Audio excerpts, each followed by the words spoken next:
Islamic concept of risk میں 4 چیزیں آتی ہیں. ویسے تو اسپرچول ویلتھ بھی ہے، but any way social wealth یعنی لائل کمپینین، لائل دوست، لائل ساتھی، یہ یا معاشرے میں آپ کی ایک رسپیکٹ، عزت. پرانے لوگ اتنا خوش ہوتے تھے سوشل ویلتھ سے، یعنی وہ اتنے کنٹینٹ تھے.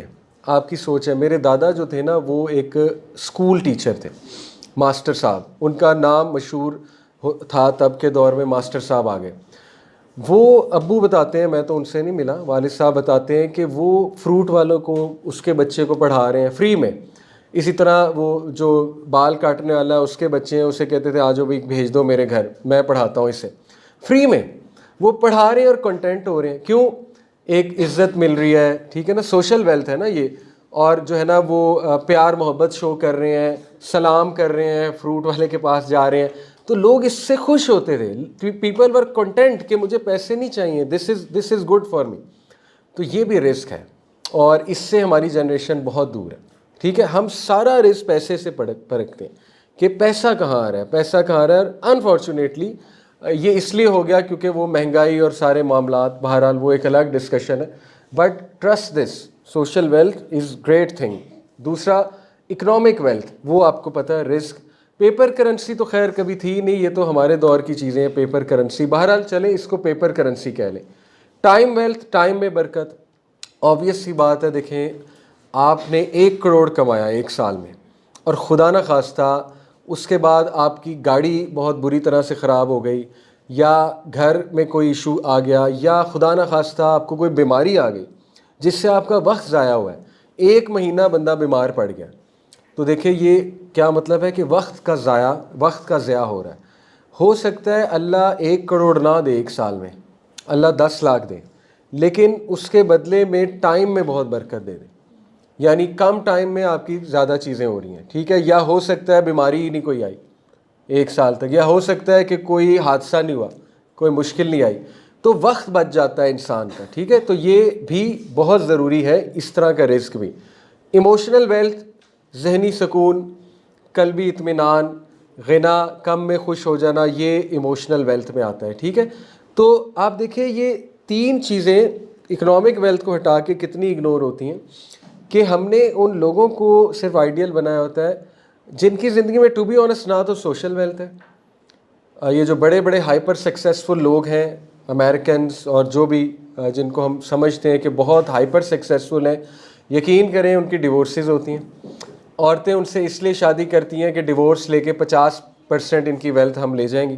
امریکہ میں لا ہے، آپ کو پتہ ہے کہ عورت جو ہے ڈیورس جب لے گی تو 50% ویلتھ اس بندے کی اس کو جائے گی. ٹھیک ہے، آپ سوچیں نہ انہیں لائل لائف پارٹنر مل رہا ہے، نہ ہی ان کے ارد گرد کے لوگ لائل ہیں. وہ ویٹ کر رہے ہیں مرے گا کب، مرے گا تو ہم جو ہے ان کی چیزیں ہمیں ملیں گی. ٹھیک ہے، آپس میں لڑائی جھگڑے کتنے ہیں کہ وہ ان کا مرنے کا ویٹ ہو رہا ہے، جی زمینیں ہمیں ملیں گی، اور بعد میں لڑائی جھگڑے کتنے ہوتے ہیں. تو اس کا مطلب ہے کہ سوشل ویلتھ کتنی زیادہ مسنگ ہے. اور سوچیں کہ آپ ویلتھ بہت کما لیں، لیکن آگے سے اللہ کی طرف سے سپاؤز آپ کا ایسا ہے، لائف پارٹنر ایسا ہے جس نے جینا حرام کیا ہوا ہے. ٹھیک ہے، اور فائدہ ہی نہیں آپ کو ویلتھ کمانے کا. یا تو آپ سلیو بن گئے، ٹھیک ہے، غلام کی زندگی گزار رہے ہیں، یا پھر یہ ہے کہ وہ لڑائی جھگڑا اتنا زیادہ ہے کہ اس ویلتھ کا فائدہ ہی نہیں کوئی خاص ہوا، ذہنی سکون ہی نہیں ملا. تو اللہ سے یہ رزق بھی مانگا کریں کہ سوشل ویلتھ یا رزق کی دعا کرتے ہوئے چاروں مائنڈ میں لایا کریں. اسی طرح دیکھیں کچھ لوگ بہت پیسہ کما لیتے ہیں لیکن وقت میں برکت نہیں ہوتی ان کے. They are always busy. نہ فیملی کے لیے ٹائم ہے، نہ بچوں کے لیے ٹائم ہے، نہ کسی اور کام کے لیے ٹائم ہے. دیکھیں ون آف دا تھنگز جو اسکالرس کہتے ہیں نا کہ نعوذ باللہ، اللہ معاف کرے، جب اللہ کسی سے ناراض ہوتا ہے نا، اللہ ان سے توفیق چھین لیتا ہے نیک اعمال کی. یعنی انہیں خیال ہی نہیں آتا کوئی نیک عمل کرنے کا، ان کی توجہ ہی اس طرف نہیں جاتی. اور یہ ون آف دا سائنس ہے اللہ کی طرف سے کہ اللہ تعالیٰ پھر اس کو چھوڑ دیتا ہے. اور جس کو اللہ پسند کرتا ہے، جس سے راضی ہے، تو پھر اللہ اس کو لاتا ہے اس طرف، نیک اعمال کی طرف بھی لاتا ہے. ٹھیک ہے، تو یہ بھی سوچنا چاہیے. اور ایموشنل ویلتھ آپ کے سامنے ہے کہ کوئی بہت پیسہ کما لے لیکن اس کو قلبی سکون ہی نہیں، ذہنی سکون ہی نہیں ہے. تو رزق کے بارے میں کرسٹل کلیئر ہو جائے. اب دیکھیں جو انسان یہ کہے جی کہ حدیث کہتی ہے کہ صلہ رحمی سے رزق بڑھتا ہے، میرا تو نہیں بڑھا. میرے پاس تو اتنی سیونگ تھی ابھی بھی اتنی ہے. تو اس کا مطلب کیا ہے کہ وہ کس نظر سے دیکھ رہا ہے؟ Economic wealth. تو باقی 3 سے کون دیکھے گا؟